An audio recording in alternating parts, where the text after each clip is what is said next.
Hey, everybody. I am Haley Gray, and I am the founder of Women's Entrepreneur Network. And I'm excited to be here with you today with a dear friend of mine who is around the other side of the world, Karen McDonald. I am so excited to be with you here tonight.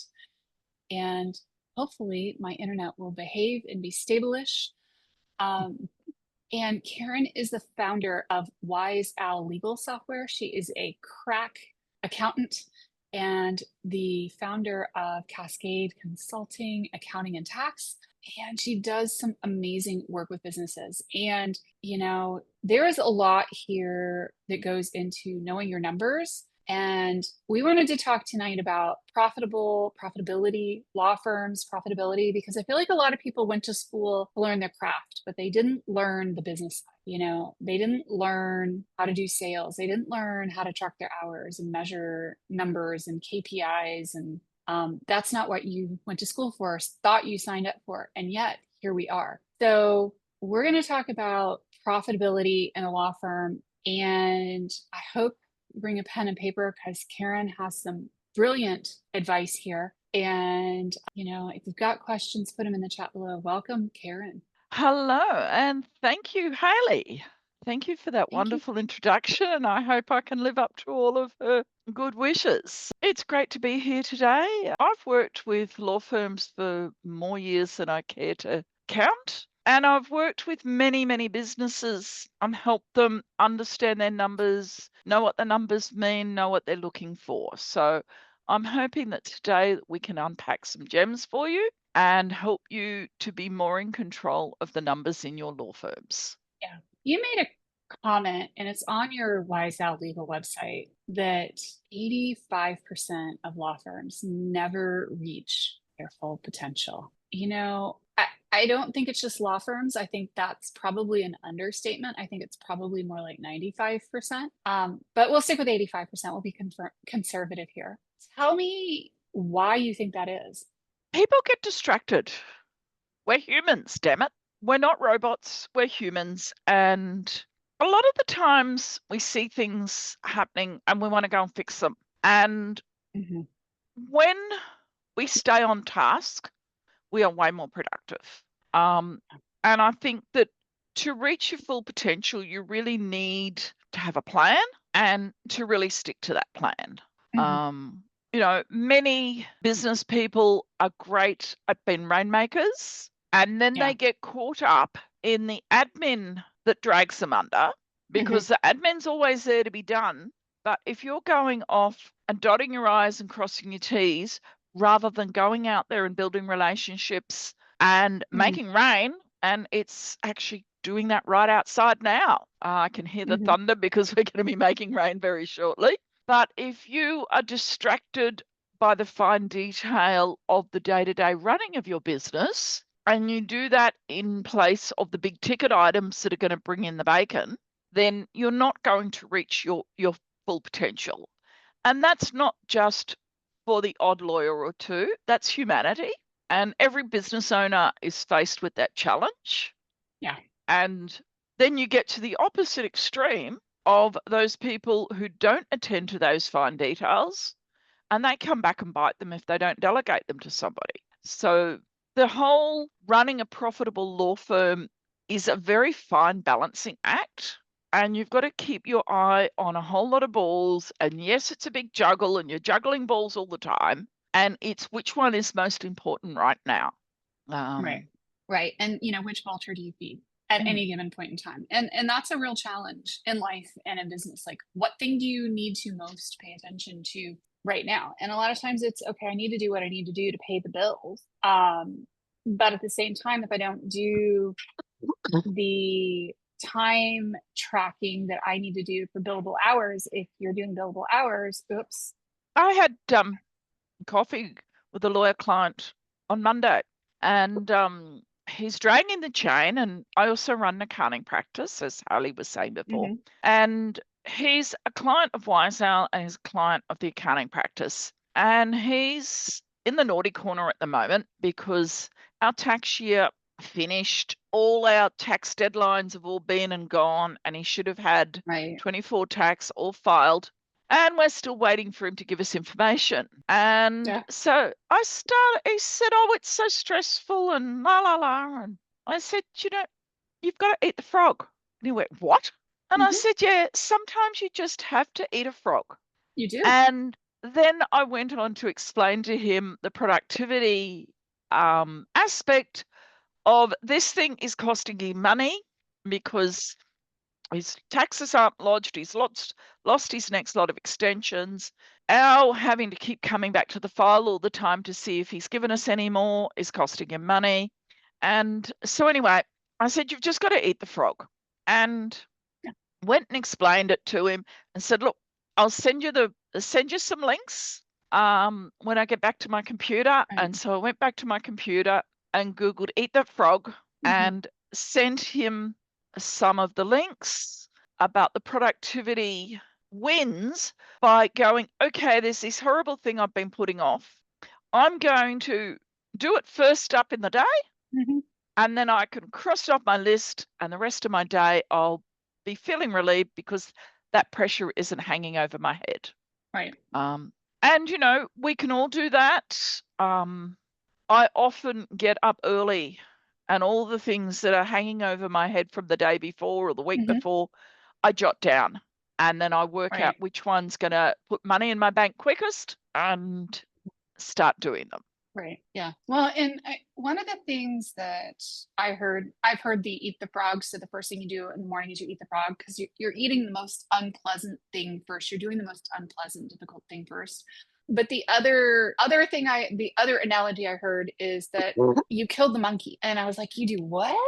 And the idea is that monkeys grow up to be huge ridgebacks. They get bigger and bigger and bigger. The longer you ignore the monkey, the bigger of a problem it gets to be in your business, in your life. So, and I've seen that myself. Like if I get something in and it's something that should be a 2-minute task, sometimes I'm like, I don't feel like it, right? Or I'm not in a great place to do that. And what I've had to learn in my business is, sorry, y'all, I don't typically check my emails from my phone. And here's why I don't do it. Because those monkeys tend to grow up to be ridgebacks. And what ends up happening is somebody will send me an email and I will see it on my phone. And I'm like, yeah, I need to remember that. But indeed, she did not remember that. So Haley once again dropped the ball. So I've had to learn, from a productivity perspective, not to even check my email on my phone because I know I'm going to forget what in the world was in my inbox, right? So the learning those productivity hacks and figuring out what's going to work for you, for your business, for your law firm is going to be critical to figure out what works for you, because what works for me, not checking my email on my phone, is definitely not going to be the thing that works for other people.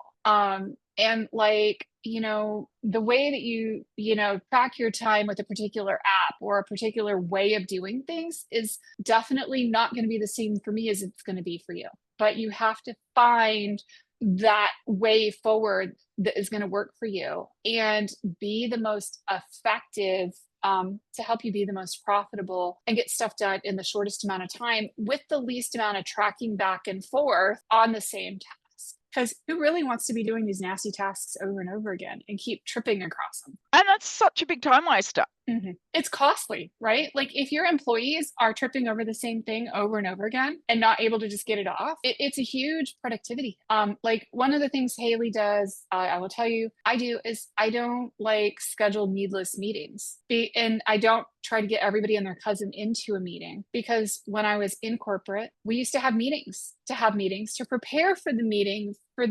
And Karen's kind of laughing because then we were preparing for the meeting before the meeting before the meeting. And it really got to be almost comedic. And I sat in a status meeting one time with my team. As a business owner, I've gotten really sensitive to it. And I'm sitting there in the room and I'm like, 20, 40, 60, 80, 100, 200. Holy shit, I just spent $500 for everybody to sit here and come and chat. And how much actual meaningful work got done? Not very much.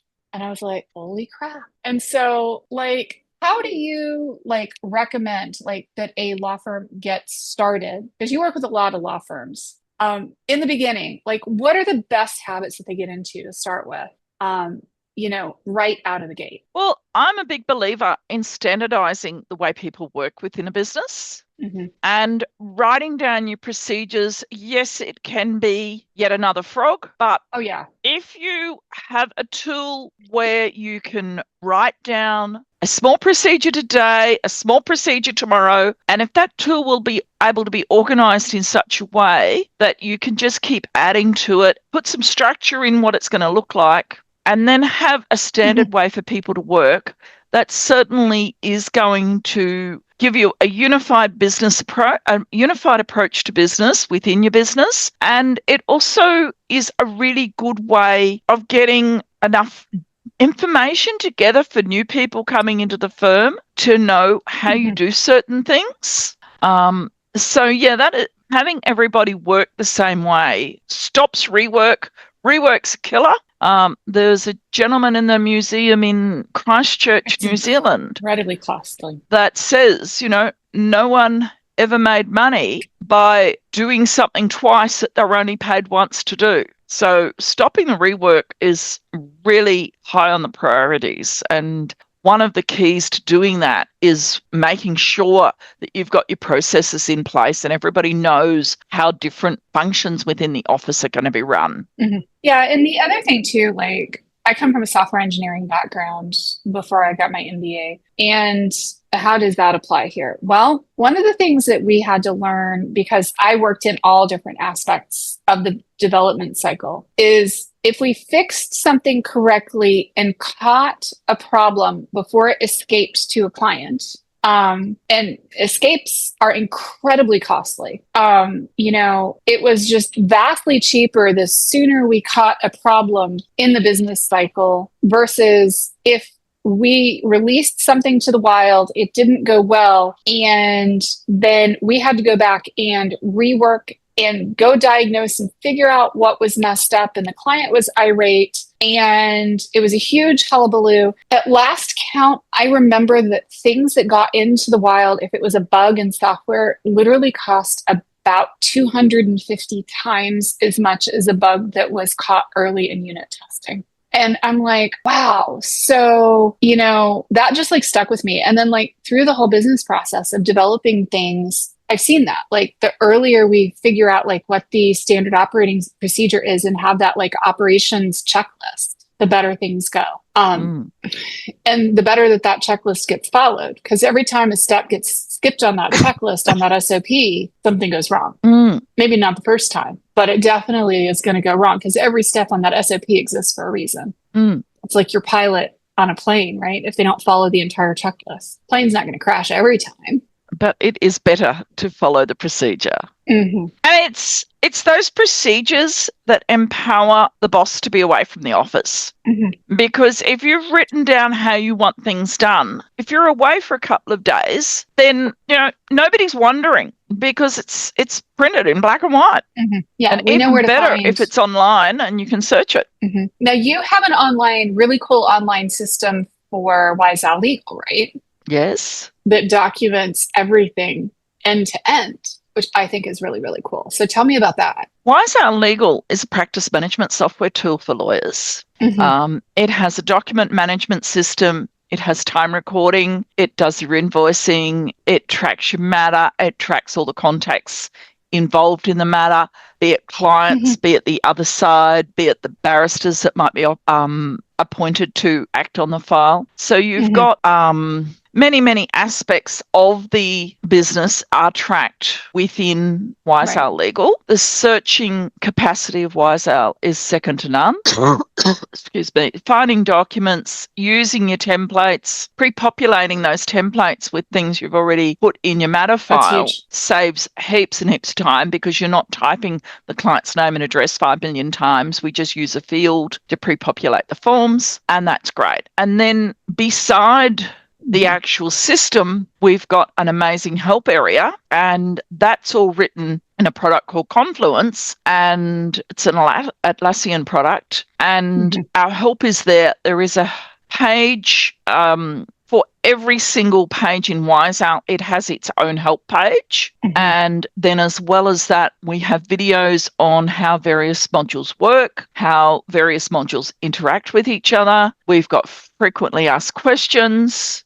And, not only do we have this amazing system for tracking your client's work, but we have an amazing help system attached to it, how to get the most out of it. Yeah. And I mean, one of the things that I find with people with software, because software is an integral part of running a business, is being able to use the software to document the entire customer journey end to end.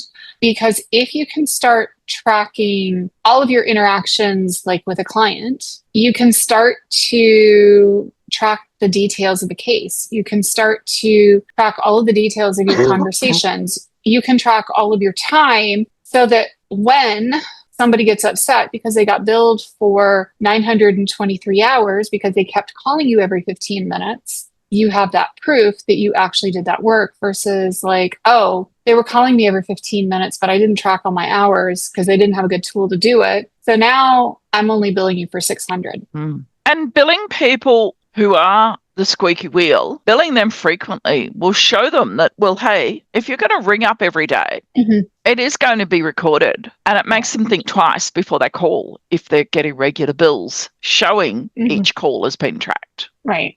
But you can't do it if you don't have a system. Correct. I got a really good AI hack this week shared with me. Oh. Yes. A lawyer reading 500 pages worth of data that had been sent to him. So he loaded it into ChatGPT and asked it questions and got a whole lot of key points out of it by questioning around certain topics.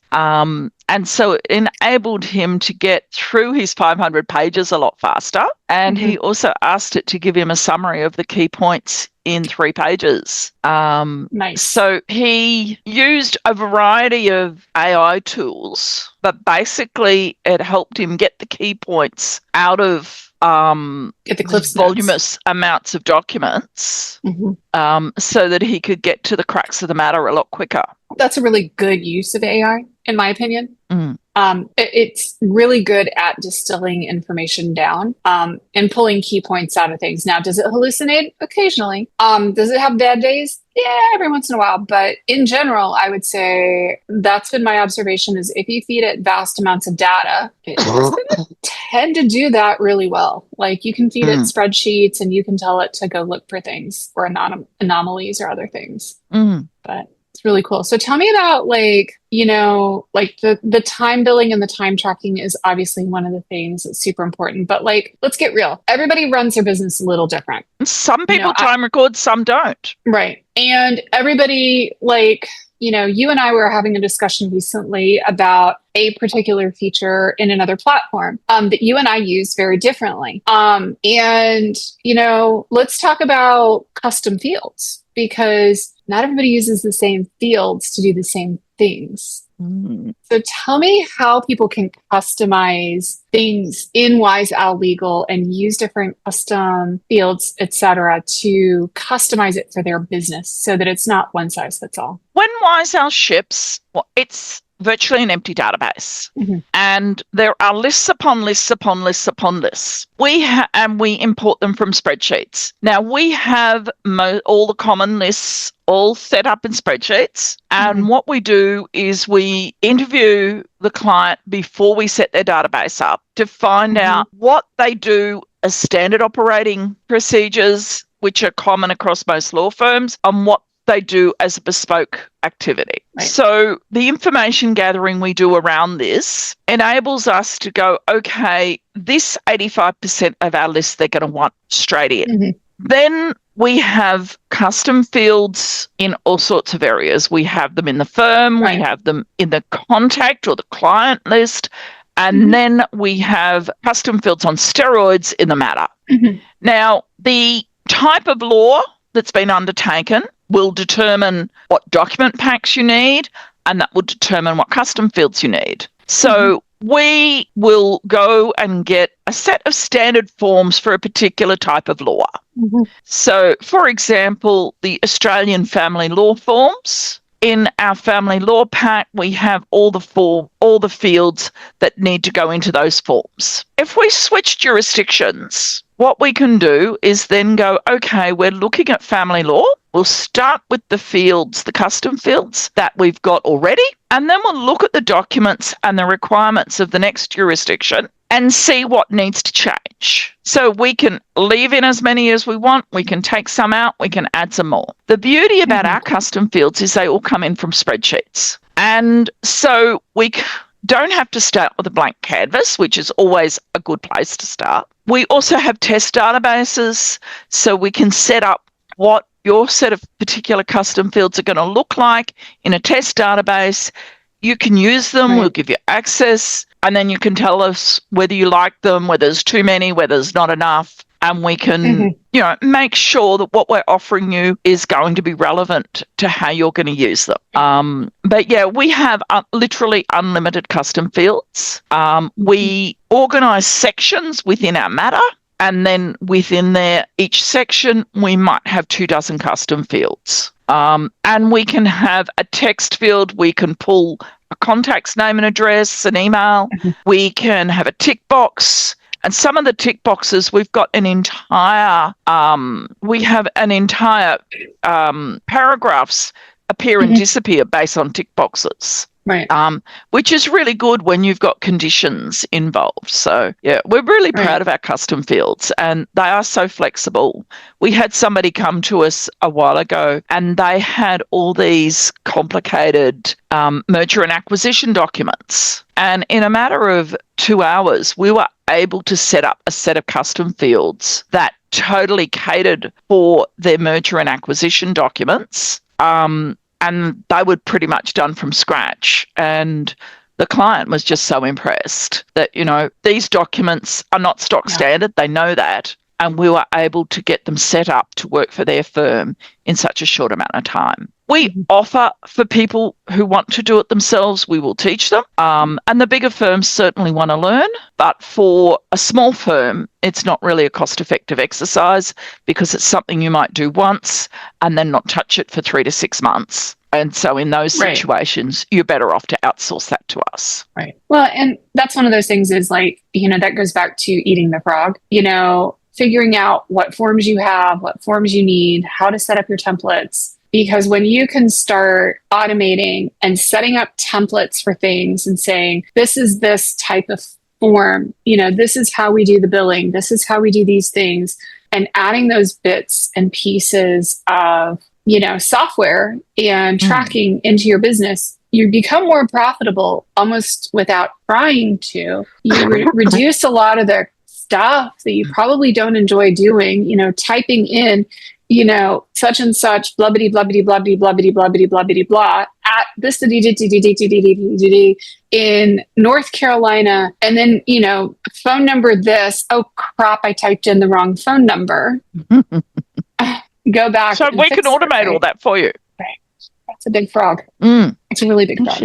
Yes. So what are your other big ones that y'all take care of as part of Wise All Legal? What are your other, the biggest pain points that you see a lot of? We make the billing very easy.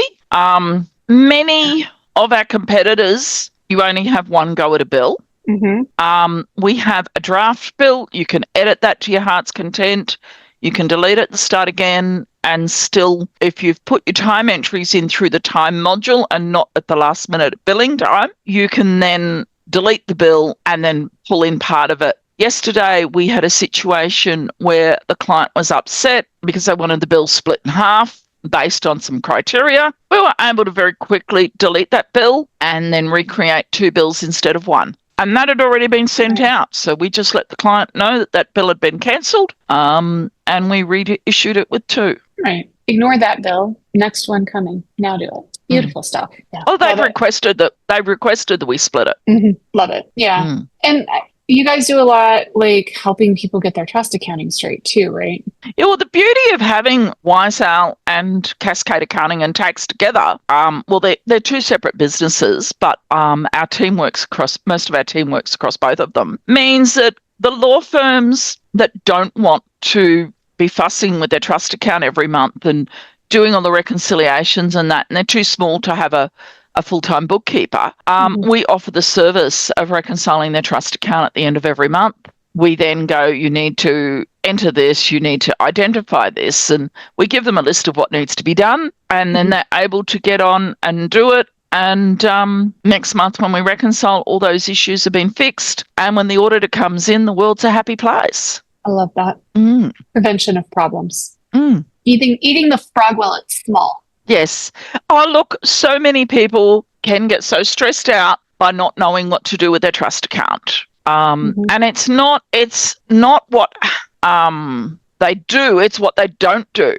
And so, we had a situation where somebody they set up the matter wrong, and the wrong client was on the matter. They both had the same surname, but they were two different people. I don't think they were even related. And, the client come back to us and said, how are we going to fix this? And they needed to, we undid the last bank rec because it got discovered the day after the bank rec was done, undid the last bank rec. That allowed us to cancel the receipt, and then we were back to square one and we could enter the receipt again. Fabulous. Yep. So how does somebody get in touch with you at Wise Owl Legal? They can go to our website, www.wiseowllegal.com.au. And if you go /book a meeting, there's a whole lot of places you can meet with us, or you can send me an email, karen@wiseowllegal.com.au. What about for the accounting side? The accounting side,